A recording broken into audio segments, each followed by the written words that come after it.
জীবনের সবচেয়ে গুরুত্বপূর্ণ জিনিস সময়।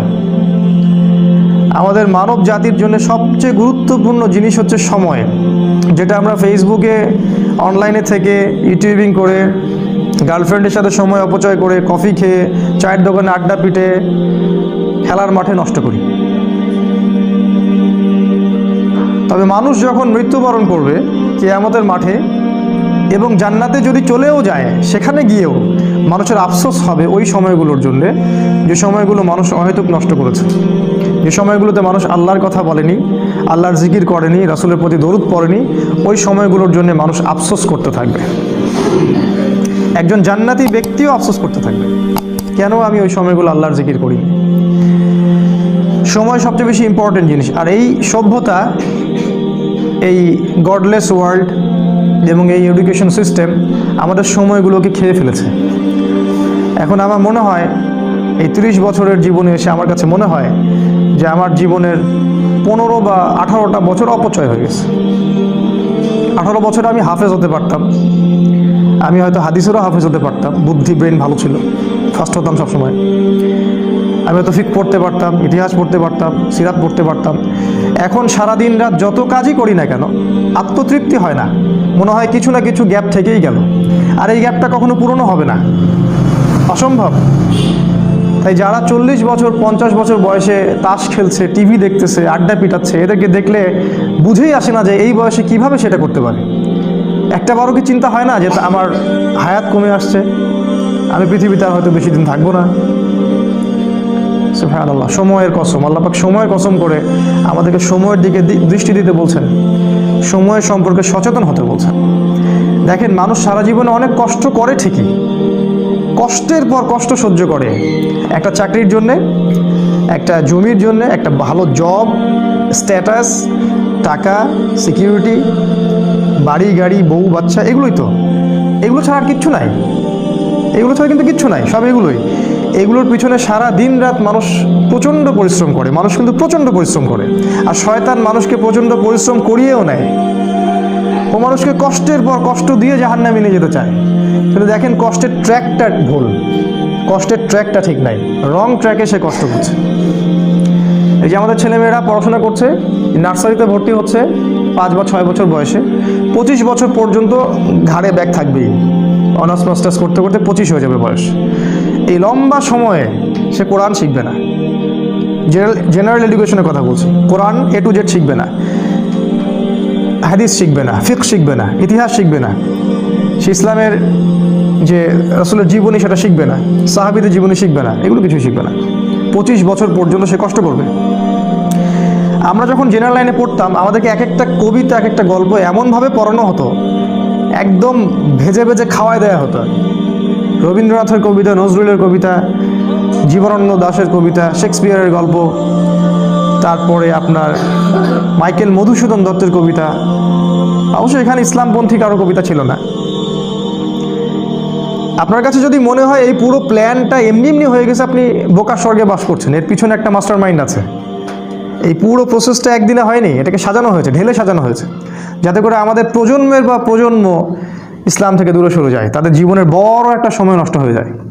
সময়ের কসম করেছেন আল্লাহ, এটা একটা কারণ, সময়ের প্রতি মূল্যায়ন করা। সেকেন্ড কারণ হচ্ছে আল্লাহ পাক অতীতের দিকে তাকাতে বলছেন আমাদের দিকে, অতীতের দিকে। সময়ের কসম করে আল্লাহ পাক আমাদেরকে বুঝাচ্ছেন যে অতীতের দিকে তাকিয়ে দেখো, সময়ে সময়ে যারাই আল্লাহর বিধানকে অস্বীকার করেছে, আল্লাহ পাক তাদেরকে এই দুনিয়াতেও লাঞ্ছিত করেছেন, পরকালেও যন্ত্রণাদায়ক শাস্তি দিয়েছেন। আল্লাহ পাক সময়ের কসম করে আমাদেরকে হিস্ট্রি পড়তে বলছেন, ইতিহাস। অতীতের দিকে তাকাও, দেখো আদম আলাইহিস সালাম থেকে শুরু করে এই পর্যন্ত একই সুন্নাত, আল্লাহর সুন্নতের মধ্যে কোনো পরিবর্তন নাই। ওয়ালান তাজিদা লিসুন্নাতিল্লাহি তাবদীলা, আল্লাহ বলেছেন আমার সুন্নাত, আমার স্টাইলে কোনো পরিবর্তন পাবে না। যাদের কাছেই আল্লাহর হেদায়েত এসেছে, যারা স্বীকার করে নিয়েছে, আল্লাহ পাক তাদেরকে দুনিয়ায় সাফল্য দিয়েছেন, পরকালেও সাফল্য দিয়েছেন।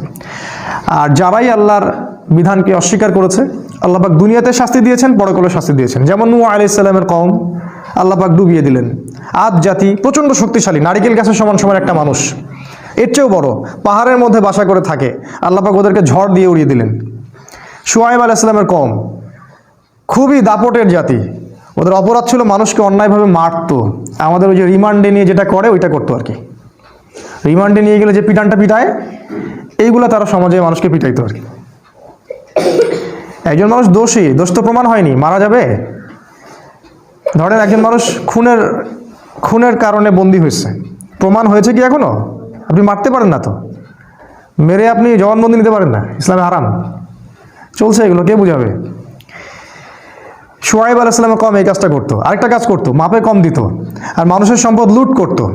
আমাদের এই যে ব্যাংকিং সিস্টেমের মতো, মানুষকে কলা ঝুলায় টোপ দেয়, একটা বাড়ির দাম 10 লাখ টাকা, আমরা আপনার পক্ষ থেকে বাড়িটা কিনে দিব, কিন্তু আপনাকে 10 লাখের জায়গায় 30 লাখ দিতে হবে। কারণ অতিরিক্ত যে 20 লাখ দিতে হবে, এটার জন্য আমরা আপনাকে 20 বছর সময় দিচ্ছি। আর আমরা বলি হ্যাঁ তাই তো 20 বছর সময় পাওয়া যাবে, 30 লাখ অল্প অল্প করে দিব কিস্তি স্টাইলে, সমস্যা তো নাই কিছু। এই কলা ঝুলাই দিয়ে আপনার সম্পদ তারা লুটে নিল, সুদ। আরেকটা যে পেপার মানি, কাগজের টাকা। আমি তো বললাম যে আমরা সোনা নিয়ে ওদের ব্যাংকে যাই, ওদেরকে সোনা দিয়ে ডলার নেই। শুআয়ব আলাইহিস সালামের কম এরকম কাজ করতো। আল্লাহ পাক ভূমিকম্প দিয়ে ধ্বংস করেছেন ওদেরকে, ভূমিকম্প দিয়ে। সময়ের দিকে তাকায় দেখেন, সামুদ জাতি এরকম শক্তিশালী ছিল, আল্লাহ পাক ওদেরকে বজ্রপাত দিয়ে ধ্বংস করেছেন। ফেরাউন, পৃথিবীতে এমন একজন মানুষ যে মনে করতো আমি আল্লাহ, আয়না রব্বুকুমুল আ'লা, আমি ছাড়া তোমাদের মহান কোনো রব নাই। আল্লাহ পাক ওকে পানিতে ডুবাই দিলেন। এখানে একটা ঘটনা আছে, অনেকদিন বলা হয়নি, বলতে চাচ্ছিলাম। ফেরাউন যখন ডুবছিল তখন কিন্তু সে ঈমান এনেছিল, এটা কি জানেন? ফেরাউন যখন ডুবছিল তখন কিন্তু সে ঈমান নিয়ে আসছিল। ফেরাউন যখন ডুবছে ওর সেনাবাহিনী সহ, তখন জিবরাইল অন্যান্য ফেরেশতারা চলে আসছেন, কারণ মৃত্যু হবে, এখন জান কবজ করা হবে। এবং যারা পাপী ওদের জান কবজের সময় ওদেরকে চেহারার মধ্যে মারা হয়, প্রচণ্ড জোরে জোরে পিটানো হয়, থাপ্পড় দেওয়া হয়। ওরা দেখতে পারে, আমরা দেখতে পারবো না। তো জিবরাইল আলাইহিস সালাম তাকে কাদা ছুটছিলেন, কাদা নিয়ে তার মুখে ছুটছিলেন। তো ওই সময় ফেরাউন বলেছিল যে আমানতু বিরব্বি হারুন ওয়া মূসা, আমি হারুন এবং মূসার রবের প্রতি ঈমান নিয়ে আসলাম। আল্লাহ পাক তখন বলছেন আল-আন, এখন, আল ইয়াউমা নুনাজ্জিকা ফি বাদানিকা, আজকে তোমার এই দেহকে আমি সংরক্ষণ করব, লিতাকুনা আয়াত, যাতে করে তুমি নিদর্শন হও তোমার পরবর্তী জাতিদের জন্য।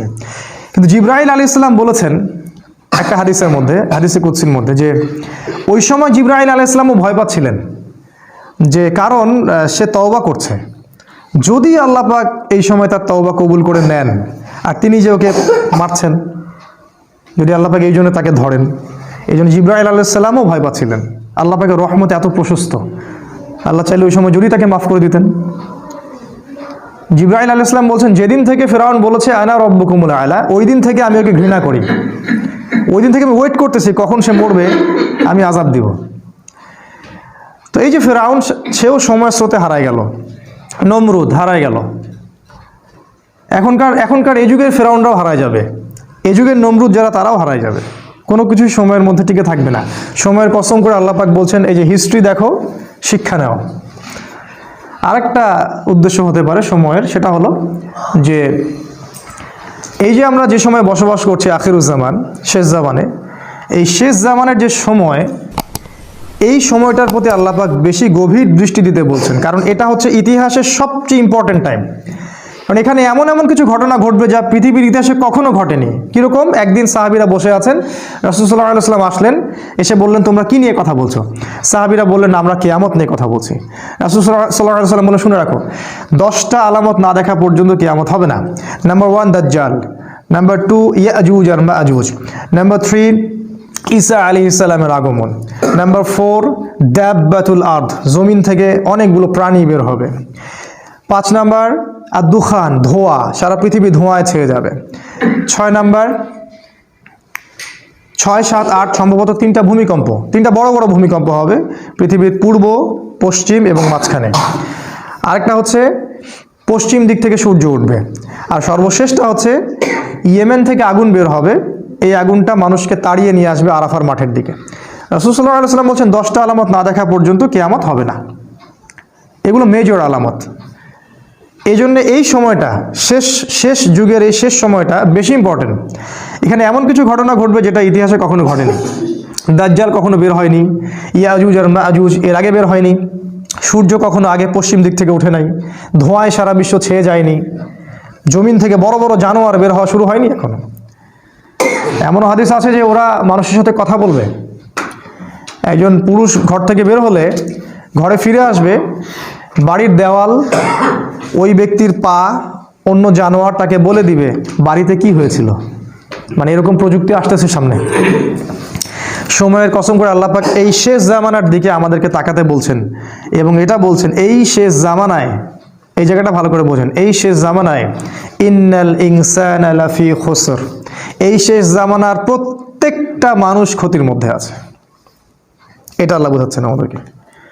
আখিরুজ জামানের প্রত্যেকটা মানুষ ক্ষতির মধ্যে আছে।